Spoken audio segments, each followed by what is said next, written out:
अस्सलाम वालेकुम दोस्तों, अपनी नेक्स्ट वीडियो के साथ आपको वेलकम करता हूं अपने इस चैनल में। उम्मीद आप सब खैरियत से होंगे।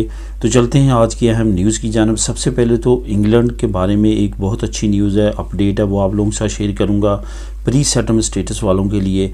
उसके बाद 500 यूरो हर महीने एक नई अमदाद की अनाउंसमेंट की गई है। ये किन को मिलेंगे, किस एरिया के लोगों को मिलेंगे, इस पे बात करेंगे। कौन सी मार्केट्स हैं जो सस्ती हैं और कौन सी इस वक्त बहुत ज़्यादा महंगी हैं, जहां पे रोज़मर्रा घर की चीज़ें आपको ख़रीदनी चाहिए और नहीं ख़रीदनी चाहिए, इस पे बात करेंगे। और आखिर में पेंशन के बारे में काफ़ी ज़रूरी कुछ मालूमात और ज़रूरी आप लोगों के कमेंट्स हैं जिस पे मैं आंसर दूंगा पेंशन से रिलेटेड क्वेश्चंस पे। तो सबसे पहले तो इंग्लैंड की प्री सेटलमेंट स्टेटस के बारे में बात करते हैं, जिस पे काफ़ी नई अपडेट है और काफ़ी अच्छी अपडेट है, जिसको सुनने के बाद ख़ास तौर पे जो वहाँ पे प्री सेटलमेंट स्टेटस में लोग हैं और किसी न किसी वजह से परेशान हैं, उनके काफ़ी बड़े मसले को हल कर दिया गया है। यहाँ पे दोस्तों ये बताता चलूँ कि सबसे पहले तो प्री सेटलमेंट स्टेटस वालों के लिए आपको मालूम है कि काफ़ी टफ़ कवानीन रखे गए थे कि ये इतना अरसा यूके से बाहर नहीं रह सकते, इतना अरसा इन्होंने यूके के अंदर लाजमी तौर पे काम करना है, ऐसा करना है। तो तमाम रूल एंड रेगुलेशन में रहते हुए अगर वो रहते हैं तो उसके बाद उनको सेटल स्टेटस मिलेगा, अदरवाइज़ उनको रिफ्यूज़ कर दिया जाएगा, रिजेक्ट कर दिया जाएगा और उनको डिपोर्ट कर दिया जाएगा। कुछ इसी तरह की सिचुएशन जो थी वो 30 लाख के करीब इमिग्रेंट्स की थी जो कि यूरोपीय यूनियन से यूके गए थे। हुआ कुछ इस तरह की हुकूमत ने अपना प्लान बनाना शुरू कर दिया कि ये जो 30 लाख हैं जिन्होंने ये रिक्वायरमेंट्स पूरी नहीं की, इनको हम डिपोर्ट करते हैं। और उन्होंने तमाम डॉक्यूमेंटेशन स्टार्ट कर दी थी होम ऑफिस के ज़रिए। लेकिन यहाँ पे ब्रेक आया कि यूरोपीय यूनियन की एक बहुत बड़ी ह्यूमन राइट्स की ऑर्गेनाइजेशन है जो कि काफ़ी ज़्यादा एक्टिव है इंग्लैंड में, जो कि यूरोपियन बाशिंदों की वहाँ पे देखभाल करती है, यानी कि उनके राइट्स की देखभाल करती है। तो उन्होंने केस दायर कर दिया यूके की हाई कोर्ट में कि क्योंकि ये इतनी बड़ी तादाद में लोग जो हैं वो यहाँ पे रह रहे हैं और उन्होंने बुनियादी रिक्वायरमेंट्स पूरी की हैं तभी वो यहाँ पे आए हैं, और बहुत बड़ी तादाद में लोग ऐसे हैं जो अपनी फैमिलीज़ के साथ यहाँ पे आए हैं, अभी सेटलमेंट उनकी पूरी नहीं हुई, तो अभी उनको दोबारा से यहाँ से जिला वतन करने की तैयारी की जा रही है। तो यहाँ पे उन्होंने ह्यूमन राइट्स की शिक्कें भी डाली और केस दायर कर दिया। इंग्लैंड की हाई कोर्ट ने इसमें बड़ा सख्त फैसला दिया और हुकूमत को बाज़ किया कि कोई भी ऐसा कदम ना उठाया जाए जिसकी वजह से इतनी बड़ी तादाद में लोगों को मुल्क से निकाला जाए। ये ह्यूमन राइट्स की भी खिलाफ वर्जी है। तो इस तरह की सिचुएशन में जब ये फ़ैसला रिलीज़ हुआ से 2 से 3 महीने पहले, आपको मालूम है मैंने भी आप लोगों के साथ ये शेयर किया था, तो उस वक्त यही सारे ख्याल कर रहे थे कि यूके की हुकूमत अब अपील दायर करेगी सुप्रीम कोर्ट में। इवन एक जो उनके लॉ के मिनिस्टर, उन्होंने कहा भी था कि हम इसके बारे में सोच रहे हैं। लेकिन अब जो लास्ट वीक था आपके साथ मैंने न्यूज़ शेयर की थी कि हुकूमत बाज आएगी, इस पे भी कुछ मिनिस्टर्स ने कहा है कि वो केस दायर नहीं करेंगे। लेकिन अब आज के डेट पे एक नई अपडेट सामने आई है, उन्होंने कन्फर्म कर दिया है सरकारी लेवल पे कि वो सुप्रीम कोर्ट की तरफ नहीं जा रहे, बल्कि तमाम के तमाम जो 30 लाख के करीब जो प्री सेटलमेंट स्टेटस वाले रिस्क पे थे, उन तमाम का स्टेटस अब सेटल स्टेटस में तब्दील कर दिया जाएगा। अब उनको कोई भी ख़तरा लाहक नहीं होगा। इसका बड़ा प्रूफ जो आप लोगों के साथ मैं शेयर करूंगा वो करूंगा नीचे लिंक में।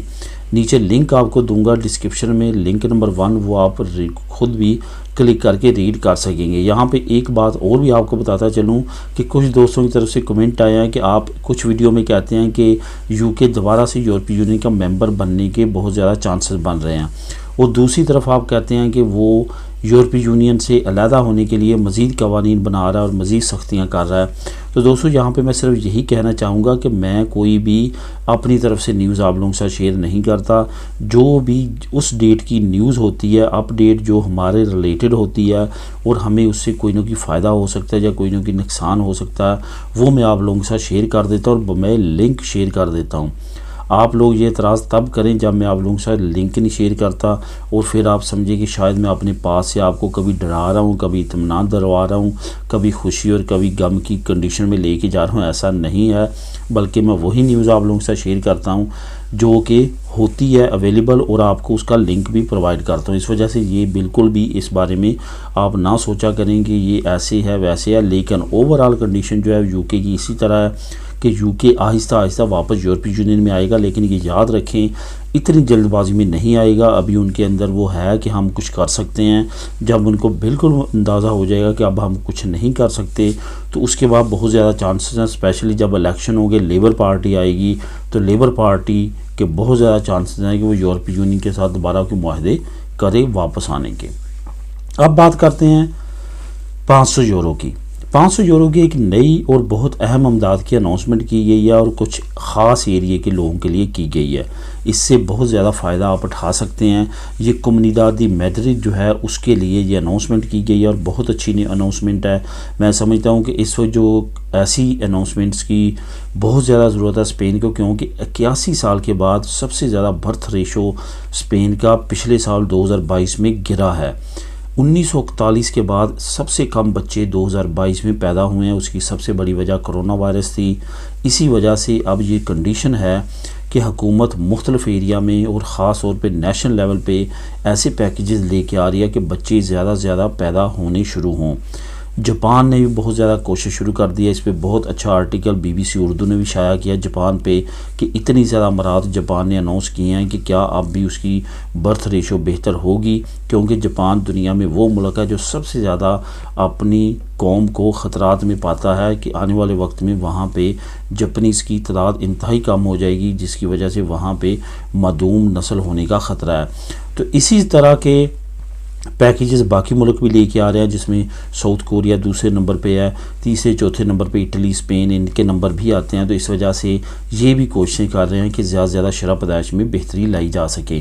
तो इनके लिए अब जो कम्युनिदाद मैड्रिड में रहते हैं 18 साल से 30 साल उम्र के वालिदैन, उनको हर महीने 500 यूरो मिलेंगे उनकी इमदाद के लिए अगर वो बच्चा पैदा करते हैं। ये फ़ी बच्चे की मैं बात कर रहा हूँ। कम्युनिदाद मैड्रिड में जो भी रहते हैं उनकी उम्र अगर 18 साल से 30 साल के दरमियान है, वालिदैन एक की या दोनों की, तो 500 यूरो पर मंथ पर बच्चे का ले सकते हैं, जिससे वो अपनी मुलाजमा रख सकते हैं, अपनी ग्वारदेरिया की फ़ीस पे कर सकते हैं या कुछ और कर सकते हैं, ताकि उनके काम पे इफ़ेक्ट भी ना पड़े। क्योंकि ज़्यादातर यंग वालिदैन यही सोचते हैं कि अगर हमने बच्चा पैदा कर लिया तो हमारी काम में प्रॉब्लम आएगी, स्पेशली औरतें ये सोचती हैं। तो उसके लिए हुकूमत ने हल निकाल दिया है। अब देखते हैं कम्युनिदाद मैड्रिड की जो शरह पैदाइश है वो किस तरह बेहतर होती है। इसका लिंक भी नीचे आपको मैं डिस्क्रिप्शन में दे दूँगा, वो आप ख़ुद भी क्लिक करके रीड कर सकेंगे। उसके बाद आप लोगों के साथ शेयर करूंगा कि कौन सी मार्केट्स ऐसी हैं जो अभी भी सस्ती हैं और कौन सी मार्केट्स ऐसी हैं जो बहुत ज़्यादा महंगी हो चुकी हैं, जहां से आपको घर की ग्रोसरी नहीं ख़रीदनी चाहिए। सबसे पहले तो मैं आप लोगों को ये बताता चलूं कि महंगी कौन कौन सी हैं। जो महंगाई का रिकॉर्ड है वो सबसे ज़्यादा तो कैरिफोर ने तोड़ा है, उसके बाद अल कंप ने तोड़ा है, उसके बाद कुछ और चेन्स हैं जो कि कोई ख़ास एरियाज़ में हैं, लेकिन जो मेन मैं आपको बताता चलूँ वो यही है कि लिडल ने भी प्राइस बढ़ा दी है, कैरिफोर ने भी प्राइस बढ़ाई है, इसके साथ साथ अल कंप है उसने भी प्राइस बढ़ा दी है।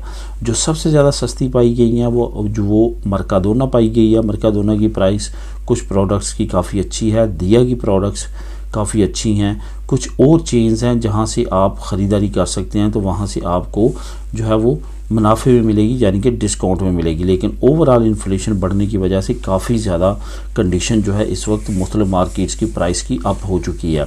इसका लिंक जो नीचे मैं आपको दे रहा हूँ वहाँ पे जब आप क्लिक करेंगे तो वहाँ पे तमाम मार्केट्स की आप रीडिंग कर सकेंगे कि इस वक्त कौन सी सबसे ज़्यादा महंगी है और कौन सी सस्ती हैं। तो कोशिश करें जो सबसे ज़्यादा सस्ती हैं वहीं से ग्रोसरी ख़रीदें, क्योंकि काफ़ी ज़्यादा इफेक्ट पड़ता है एंड ऑफ द मंथ। तो इनकी लिस्ट नीचे आपको लिंक नंबर 3 में मिल जाएगी। पेंशन के बारे में बात करते हैं, जो कि काफ़ी ज़्यादा कमेंट पेंशन पे भी आजकल आना शुरू हुए हैं।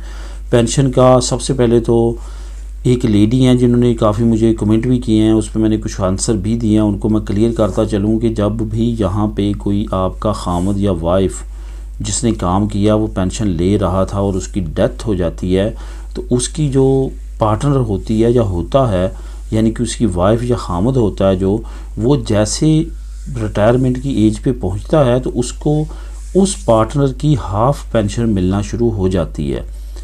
ठीक है, अगर वो अपनी भी ऑलरेडी ले रहा है तो फिर उसकी कंडीशंस ऑन है। तो अगर वो नहीं ले रहा तो उसको 50% जो है वो उसकी मिलना शुरू हो जाती है। ये बात कन्फर्म है, आप ये ले सकते हैं।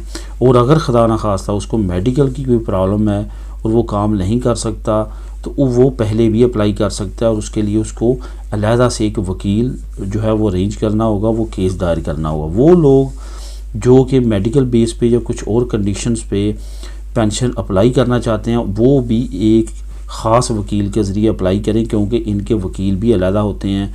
ये वकील आम वकील एक्स्ट्रा खैरिया की तरह के नहीं होते, ये अलहदा से पेंशनरी वकील होते हैं जो कि ये केस लड़ते हैं।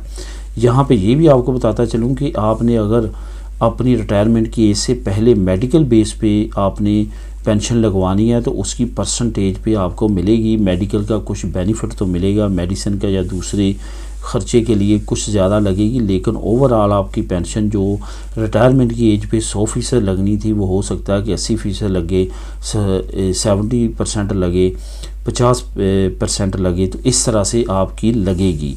ऐसा नहीं हो सकता कि मेडिकल बेस पे आपको 100% पेंशन मिले। तो दोस्तों इससे रिलेटेड अगर और भी आपके जहन में कोई क्वेश्चन हो तो आप नीचे कमेंट कर सकते हैं। मिलेंगे नेक्स्ट वीडियो में नई अपडेट्स के साथ। अल्लाह हाफिज़।